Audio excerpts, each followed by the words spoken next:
Summer 2020 housed a little gem I'm sure none of you have ever heard of called Deca-Dence, a series that takes a look at story structure and plays heavily with not just the one it's trying to tell, but how it's conveyed by layering perspectives and other stories on top of one another in a way that fleshes out the world, as well as giving us insight on how we, as viewers, engage with said narratives. And if that sounded like word salad to you, don't worry. I'm sure the pretentiousness of this video will swallow up whatever little dignity I have left. So I wanted to talk about this show and how it explores the concept of narrative, how these narratives weave together, and what, ultimately, it's trying to say. And to begin, what is Deca-Dence? Initially as presented, Deca-Dence is about a girl named Natsume living on a post-apocalyptic Earth where monsters called Gadol have almost wiped out humanity. The survivors live in a giant tank fortress named Deca-Dence, that's the size of a city, and roams around killing Gadol and securing food and water for the residents to survive. But Deca-Dence is also a game. A civilization of cyborgs are in orbit around a ruined planet Earth and possess flesh avatars to kill monsters called Gadol while protecting a mobile tank fortress called Deca-Dence as they face ever stronger threats. They're the protectors of the NPCs called tankers, the last surviving humans left on Earth. The struggle of the tankers/humans is the game's storyline for the cyborgs, though the cyborgs themselves are a part of a larger system. That's the one that keeps the ecosystem of cyborgs and humans functioning and productive.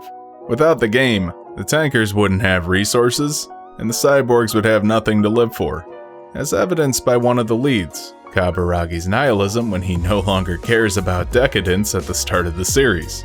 He lost his interest after a friend of his went against the system to get better scores, and when Kaburagi was thought to have helped him do it, he's given a choice to serve the greater system and rid it of bugs, or be scrapped.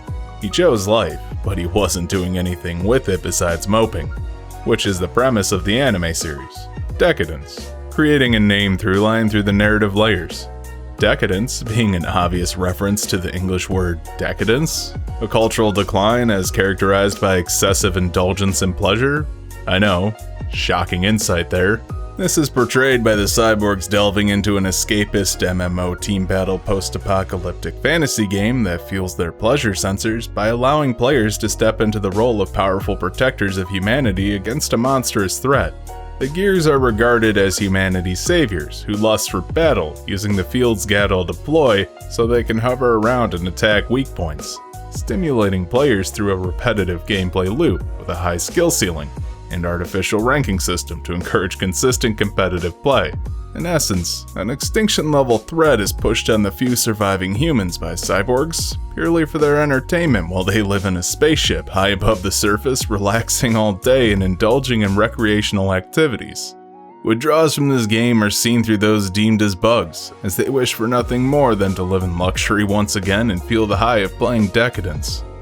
This is woven into the story from the human perspective, that the threat of the Gadol will be beaten eventually by the Gears, that humans just have to survive in the mobile fortress Deca-Dence in anticipation of that hope. While for the players of Deca-Dence, the game, defeating boss Gadol moves the game's storyline forward into new, uncharted territory. For the system overseeing the game, cyborgs and humans, preserving the integrity of the narrative is paramount, accounting for glitches in the system as a method of self-correction for when a sufficient buildup topples the existing structure. The new interaction accounts for that shift, which is where the completion of that whole story for viewers comes in, as seeing that cycle come to an end in an almost fractal story, while every level of this has a story inside while being contained within another, building a meta-narrative that we, the audience, are privy to. Paraphrasing John Stevens and Robin McCollum, a meta-narrative is a story about a story, encompassing and explaining other smaller stories within conceptual models that assemble smaller stories into a whole piece. These sort of works often disrupt standard expectations, from Natsume's experience as a tanker, Kaburagi's experience as a player, and the larger framework of the system housing both. Deca-Dence is the anime, the game, and the home on each level, and each defies their role to challenge the status quo, not in universe, but against it. How we engage with the stories we are given is something this series grapples with.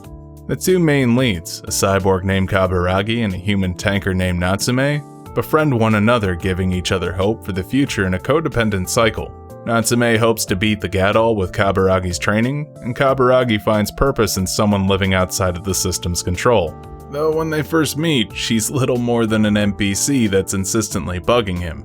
But finding out that she's thought dead by the system and seeing that she's still living, dreaming, hoping, that inspires him, to the point he would rather see a distant person he's only known through a game live over himself, as he sacrifices everything for her. This is the basics of a parasocial relationship, as Natsume doesn't really know the real Kaburagi, but he knows her way more than she knows him, and he's built that relationship entirely through an online medium. And with that, she changes his view of her from a curiosity to a person he cares about, which goes against the convention, as tankers aren't seen as anything besides wallpaper or a nuisance at their worst to the players and system. When talking about metanarratives, that's practically synonymous with postmodernism and critical theory. This is often associated with cynicism and the death of actual enjoyment, instead favoring ironic enjoyment, mostly because it aims to criticize and change the status quo. Due to drawing attention to the story itself, logic assumes it would ruin any sincere enjoyment by ostensibly looking to modify or make the audience aware of its flaws on the fly. That's not the case here. Deca-Dence shows through its layers how we engage with stories, rather than trying to undermine the pleasure we get out of them. Though the obvious parallel with video games being interactive, I feel this one takes it to the next level by choosing not to focus on the game's narrative that is canon to the series, and instead choosing to circumvent it, to talk about the architectural system around their world, how that maps to an oppressive regime causing misery for the cast, the game's role in their lives, and the system making the game impact both differently, but fundamentally in the same way. These are the real enemy of the people, and not the literal monsters outside. When Kaburagi took the deal from the system, that was succumbing to the system's narrative. He chose, at that point, to follow the storyline presented, but after meeting Natsume and understanding how one can live in defiance of it, that inspired him to try the same. By helping Natsume, he rejected the story being pushed on him. He then rejects the story of the game Deca-Dence by actively interfering with the mechanisms behind it. And finally, he rejects the narrative of the system, it trying to account for everything and stifling everyone's freedom, by exerting his free will while sacrificing himself, and even at the end, rejecting the narrative of his own death.